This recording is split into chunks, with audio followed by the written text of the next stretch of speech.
The following video contains spoilers for both Andor and Rogue One. Consider yourself warned. I recently finished Andor on Disney+, and it might just be my favorite Star Wars story since The Empire Strikes Back. The next logical thing to do was rewatch Rogue One and kind of treat it as like a series finale to Andor. It felt like this was the intended next step because the end of season 2 leads right up to the events of the movie. I admittedly wasn't the biggest fan of Rogue One, but I also haven't seen it since it was out in theaters back in 2016, so I could kind of approach it now with relatively fresh eyes. It felt like the perfect time to reevaluate my feelings on the movie and see if it would be an enhanced viewing experience with more story and character context provided by the show. While the additional knowledge did make me appreciate more things about Rogue One, it didn't do enough to elevate the movie into something significantly better than it was during my initial viewing. If anything, it might even be a little worse now that it can be compared directly to Andor. Either way, it was pretty interesting to revisit Rogue One and see it in a new light. Let's quickly dive into some of my observations. Let's just get this over with, shall we?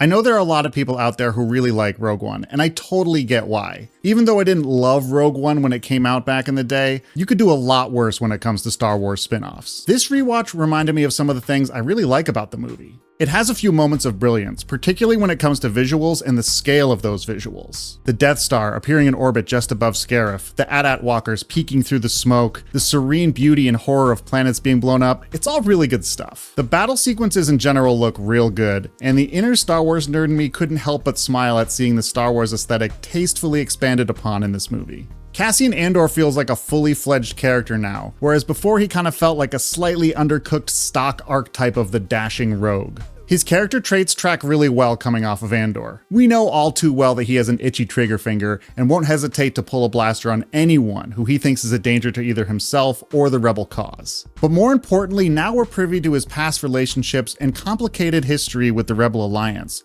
which adds some much needed emotional stakes. It's rare that you get 2 TV seasons worth of background for a movie character, so it was much easier to feel connected to Cassian during this viewing of Rogue One. This is the biggest thing that has improved with the movie since watching the TV show, but it also made me wish we had more screen time with him because we have this deep history with the character now, and so now he's the main person we want to follow. If you're really doing this, I want to help.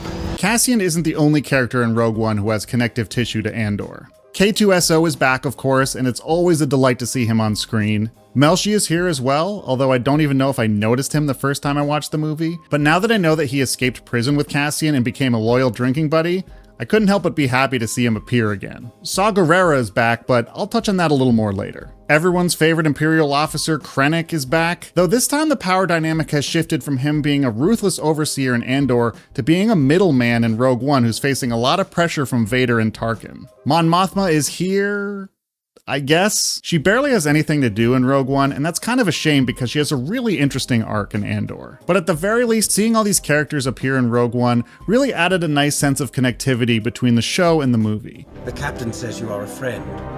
I will not kill you. Thanks.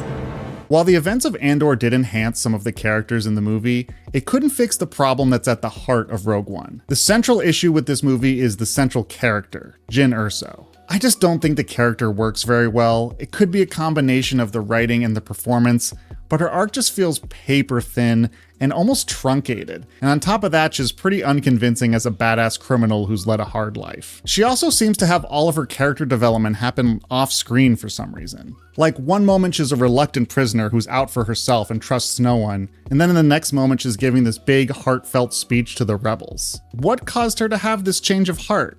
This is usually the type of thing that a movie would explore, but it's just skipped over in this movie for some reason. I know she sees the hologram with her father's message and it makes her emotional, but I don't know, it seems like she's kind of still just flipping a switch in her brain that makes her suddenly a selfless rebel leader, as opposed to growing and changing on screen through the events of the movie. Compared to the rich characters that we see developed in Andor, Jyn's story just doesn't really hold up that well. Sure, you could say that's not really fair because we get a whole TV series to develop the characters in Andor, and Jyn only has a limited amount of time in the movie to have her character develop, but I still think she could have been written better, at least in a way where we understand her motivations more.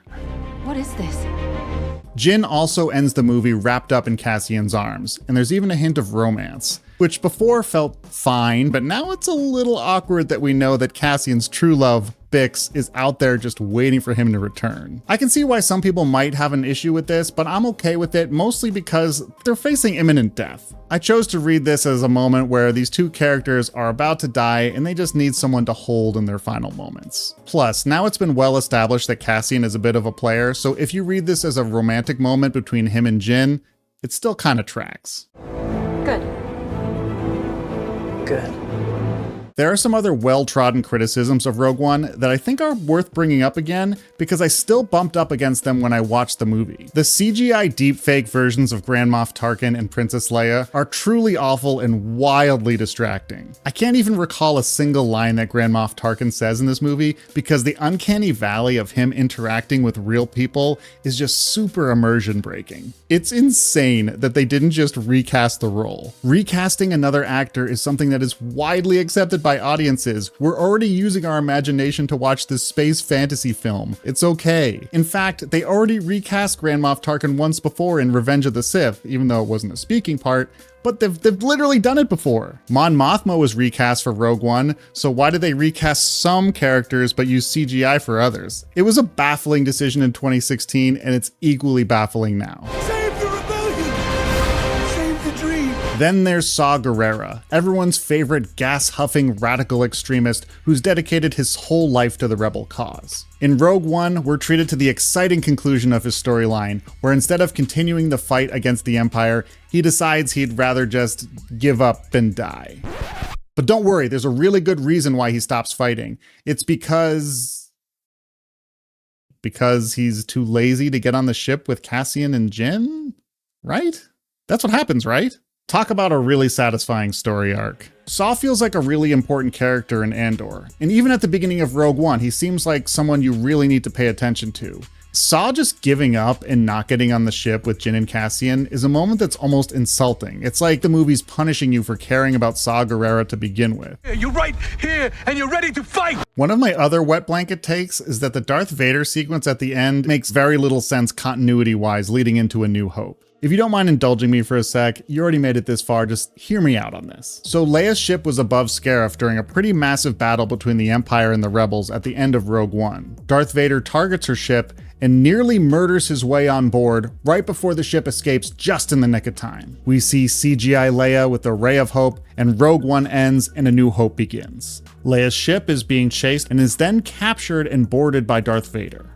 Princess Leia then tries to tell Darth Vader that she was on a diplomatic mission. We literally just saw Darth Vader kill like 20 of her guys in a hallway, but Leia thinks she can get away with a lie that she wasn't part of this rebel fleet that he was just with a second ago over Scarif? Yeah, I don't know about that. Rogue One and A New Hope just don't really connect well together. Normally I could allow a little leeway with this stuff, but in this case Rogue One was designed from the start to be a prequel that leads right into A New Hope. And if it doesn't lead well into A New Hope, then like, what are we doing here? Not to sound like a broken record, but this is in stark contrast to what we see in Andor, which perfectly transitions into Rogue One. I know that it's a lot easier to have continuity with a movie that was made in 2016 as opposed to one that was made in 1977 for a plethora of reasons, but I think the rough transition between Rogue One and A New Hope could still be smoothed out with just a few story and dialogue tweaks. I mean, Rogue One had the same advantage that Andor had in the sense that it was a prequel and everyone involved with making it knew exactly how the next chapter was going to start, so in theory they could make that transition however they wanted it to be. I'm a member of the Imperial Senate on a diplomatic mission to Alderaan. You are part of the Rebel Alliance and a traitor. Take her away!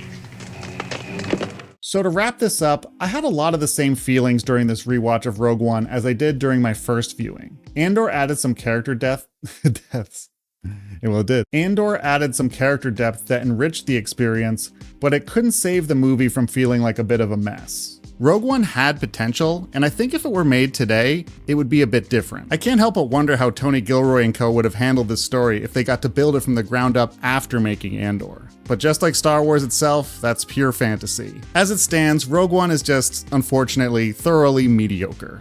It's pretty funny in retrospect that this middle-of-the-road IP spin-off film planted the seed for what would become maybe one of the best TV shows ever made. Anyway, shout out to Andor. It's truly a masterclass in world building, sharp dialogue, and satisfying character arcs. It's a prequel to a prequel, and it had no right to be as good as it is. It's frankly a miracle.